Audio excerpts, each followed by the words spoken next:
Assalamualaikum and very good day to everyone. My name is Muhammad Zaki Noval. Today I would like to present a paper review regarding assignment of seismic wave imaging with title of Gaussian beam migration. So this will be my outline through my presentation. So I will start with the abstract and introduction, and then I will explain on the objectives and the current issues regarding migration, and after that I will explain also about the methodology, and I will state at the end the conclusion of this paper review. Alright, so let's start first with the background of study. So as we all know that migration is an important process applied to seismic reflection data to improve the quality of subsurface image.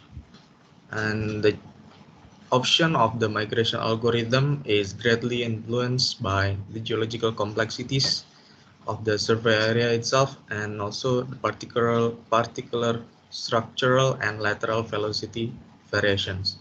So as we can see here in the bottom, the difference between the Kirchhoff migrations and the beam migrations at the right side. Okay, so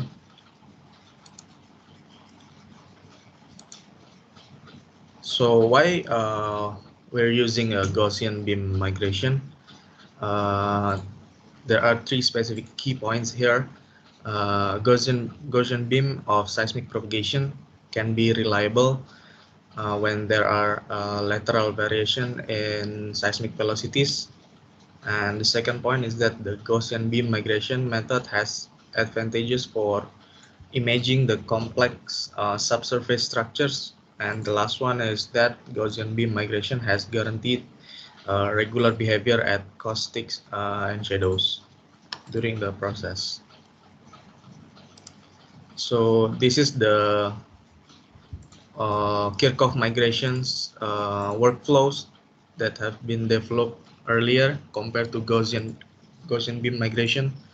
So first, the development of the ray trace Kirchhoff algorithm derived from the diffraction summation technique, and then the sum later is mapped to the point and then generating the diffraction curve.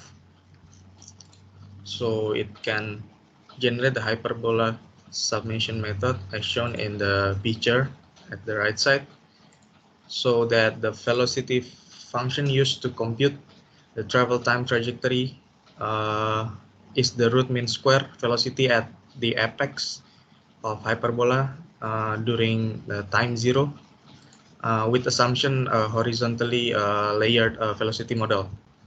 And then the Kirchhoff migration contains added amplitude and phase corrections applied to the data before summation.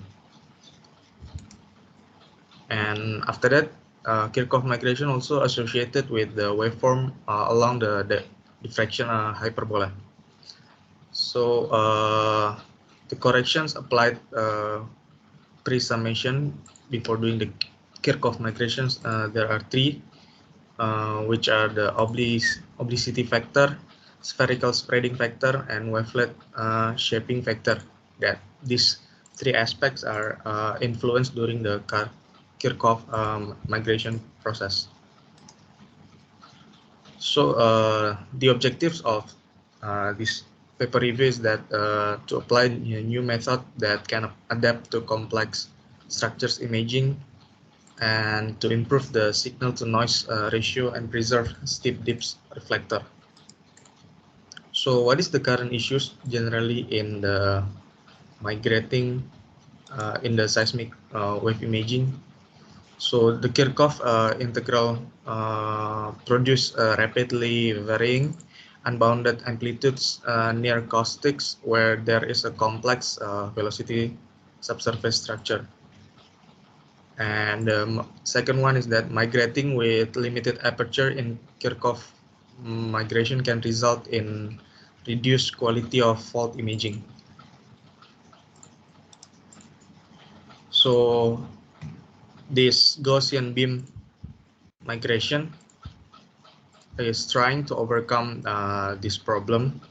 So here is the common midpoint stack section used to demonstrate the Gaussian beam decomposition.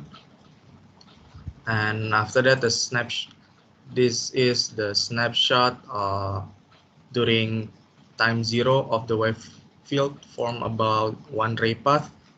And after that, the beam slowly increases in width as a function of depth, with the horizontal and vertical scales are 1:1. And after that, this is the wave field form at time 0, formed by a set of Gaussian beams that arrives at the common point on the surface at shallow depths. The wavefronts form the image of horizontal beds, and at the larger depths or deeper depths, the wavefronts resemble Kirchhoff migration arcs. So next, this is the complex velocity model used to demonstrate Gaussian beam migration. The numbers appear here is the indicate the seismic velocities in feet per second. And after that, this is the synthetic zero offset section created by an acoustic finite difference algorithm. So from that, the wave field can be formed at time 0 by a set of Gaussian beams arriving at the surface in the same direction, and the downward continuation of initially planar wave fronts causes the wavefront to become complicated.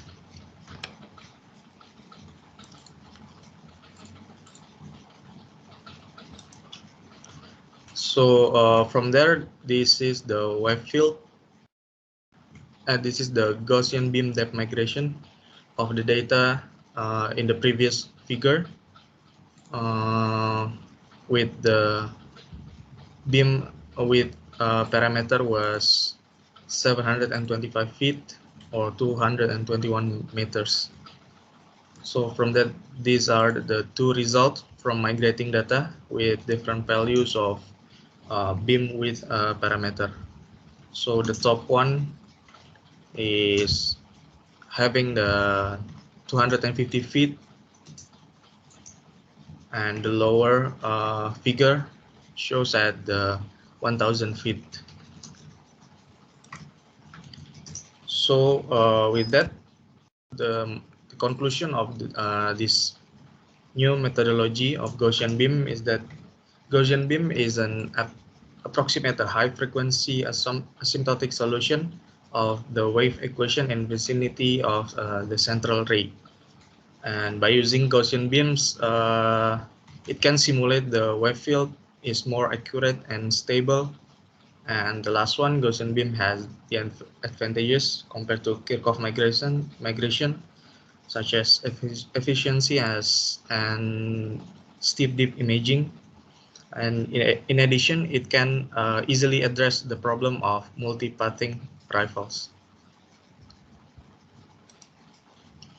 So these are the references that I used during this paper review. And that's all from me.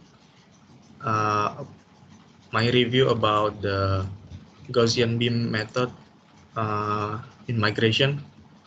So thank you.